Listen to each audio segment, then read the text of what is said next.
He's a bitter man. With no further ado, please put your hands together and welcome extremely fabulous boys from the All-Night Chemist! Well. Hello.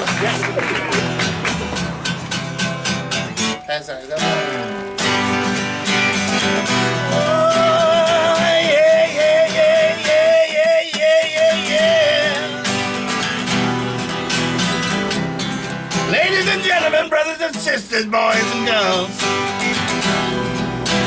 we'd like to talk to you about love. Sweet, sweet love. You never know where you're gonna find love. You could be in the laundrette, watching your underwear go round, and Cupid's arrow will strike. You could be on the beach of Western Supermare, queuing up for the 69 of Mr. Whippy. That is an ice cream, right? With sprinkles. Yeah. I found love, ladies and gentlemen, on the internet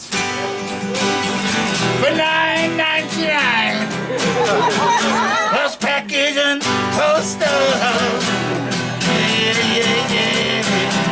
I'm gonna tell you about it right now.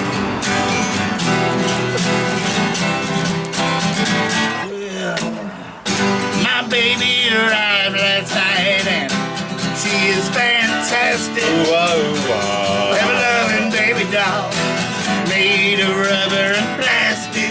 Whoa. She never gets a headache. She never ever says no. Anytime I'm in the mood, I just pull out her nozzle and I blow. Yeah. To have a woman like that really blows my mind. I got her off the internet for $9.99. Plus package and postal. Package and postal. Package and postal. Hello. My baby doll. Built for satisfaction. 2 gripping hands, 3 willing holes, always ready for action. She never complains and she never moans if it's over too quick. And she never laughs and she never points at the size of my Hey, yeah! To have a woman like that really blows my mind. Got her off the internet for $9.99. Plus package and postal. package and postal.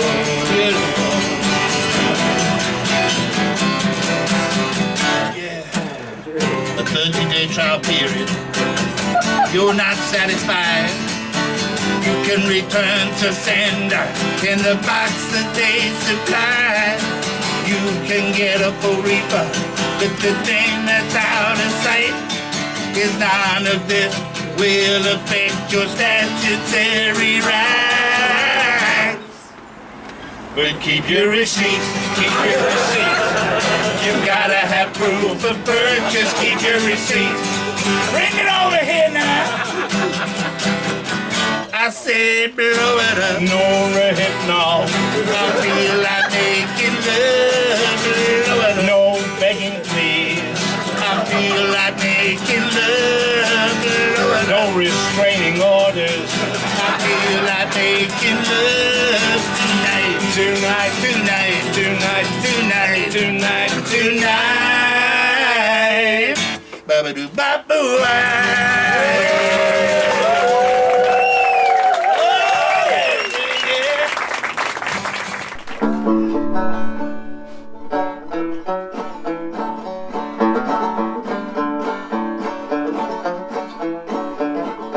I played football in a Sunday League five-a-side, which was great fun at the time. Loved doing it, until I tore an Achilles tendon.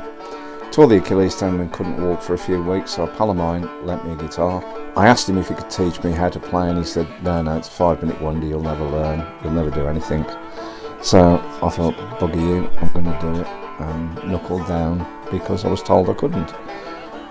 And by the time the Achilles tendon got better, I taught myself a few chords, could strum reasonably well, and learnt a few songs, and that was it. I never went back to playing football, bought my own guitar, and that would be around 65, 66. Continued to teach myself. Now I teach guitar. Got involved in playing with different bands. Played in folk bands, folk duos, traditional Irish, folk rock, sort of, a blues band, and did a lot of solo work. I never really did anything a lot. I started off doing nothing. I had about 5 minutes of nothing, and then I built the nothing up to about an hour. So I could sit around doing nothing for up to an hour and really enjoying myself. And then somebody said to me, why don't you write some songs with all your favourite comedy pieces in? So I decided to go to Amsterdam.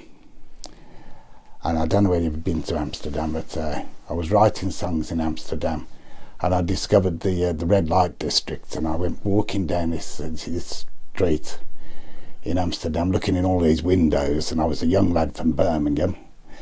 And in each window there was a various woman in various states of undress, until you got to the bottom of the street, and then there were these girls who were just naked, and I was looking at them thinking, I don't want to be a songwriter anymore, I want to be a window cleaner. And then I decided from there not to be a window cleaner because the money wasn't very good, and I hadn't got a stepladder. The reason I got into comedy was because of the solo work. I was doing a lot of folk clubs and a lot of open mics as an MC, and you had to fill time, and the way to fill time was just to be generally silly, run through monologues, poems, silly songs, just to get a laugh, warm the audience up. And at one particular open mic, there were some poets on who said they went to a poetry night at a place called the Bush in Cradley. Why didn't I go along and do some there? So I went along, did some there. Dave, the landlord, said, we've got a comedy night, come to the comedy night. So I went to the comedy night, played some stuff there. It went down well, so I started going to the Bush comedy night regularly. Did some MCing for Dave, and just carried on from there. Given a guitar when I was 4 years old, and I was terrible at it. So they took the guitar off me, and then they gave it me back when I was about 16, and I was still terrible. But I was a lot taller than I was when I was 4, so I could actually hold the guitar properly. And that was it. Was in a couple of bands, a lovely little band called the Gravelly Hillbillies. And we used to travel up and down the country. We started off at Broadstairs the one year, and we ended up in the Shetlands. And then we'd come all the way back. And because we had never got any money, we used to go into these various clubs and pubs, and we'd say, there was 3 of us, and always one of us would have a birthday, so they'd all buy us free drinks. And then it all fell to bits when a few months later, everybody was coming to this gig, and I said, it's my birthday, and they all said, oh no, it's your birthday 3 months ago, the last time you was here, so we had to leave town rather quickly.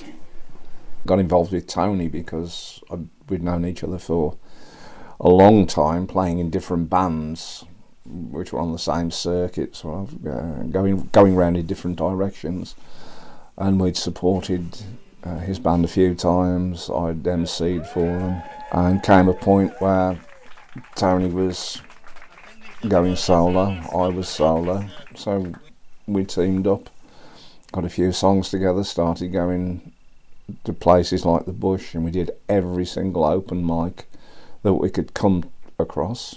We travelled far and wide doing that, because you've got to go out and hone your material. You've got to play in front of a live audience. You need the feedback from the audience. You need the fear in their eyes, in the whites of the eyes. We started getting offered middle spots, then being offered headline spots. The gigs got bigger and better. We're doing pretty well now. Things are looking rosy. We're getting regular work. People seem to like what we do. If they didn't, we wouldn't be getting the work. I like making people laugh, but it's not the be all and end all. If they don't laugh, it doesn't really matter, because the money's the same. You don't get a bonus, I think. And always wanted to go onto the television, but they'd never let me onto the television. Unfortunately, you have to abide by certain rules, and I've never been very good at abiding by certain rules.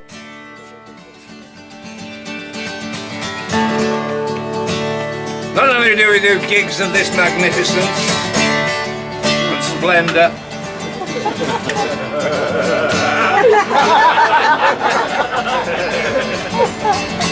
and the Hall in Stratford, and the Rainbow Theatre in Derby and Radio Derby. 9 hours at the Hollywood. 9 hours at Hollywood. For a 20-minute set.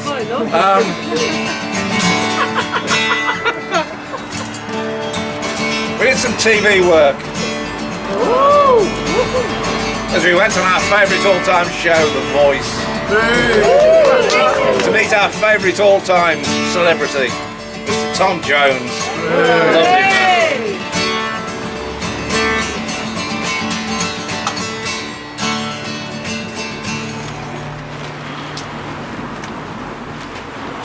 I went on a TV show, the one they call The Voice. You said to Tom Jones and three of his friends, and then they make their choice. I thought I got it in the bag, I'd win without a doubt. But when nobody turned around, I began to scream and shout. Turn around, Tom, you bastard. Tom! Turn around, Tom, you Finish bastard. singing, mate! Turn around, Tom, you bastard. The music! Turn Stop, around. Tom! Push the Turn around, button! Tom, you It's the bastard. big thing next to you! Turn around, Tom, you Push the bastard. button, Tom! Turn around, Spin the Tom, you chair round! Cheers, mate! Turn around, Chat in a minute, alright? Dr. Phil Hammond was doing a show about the NHS on Radio 4, and it was how the NHS had coped with the pandemic. And they did a show live from Tony's hospital. Tony works for the NHS, and did the song Dogging. People like a beautiful sunset, Mona Lisa's smile, walking hand in hand with the one that they love, the birth of a baby child. But not me, not me. I love dogging.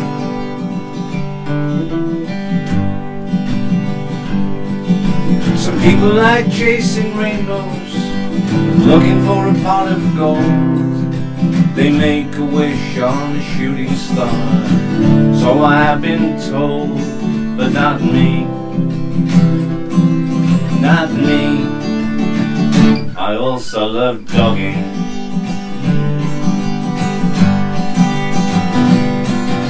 If you've never done it, then you'll never know the thrill of looking into a car window, watching two people that you don't know. That's dogging.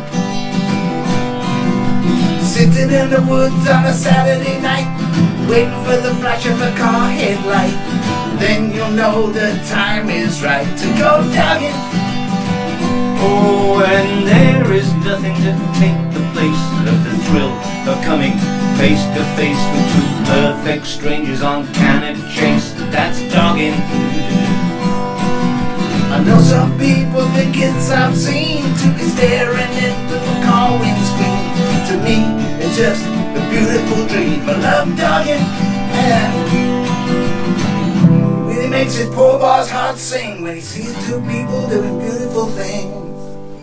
But then the windows steam up and you can't see a thing. Oh no.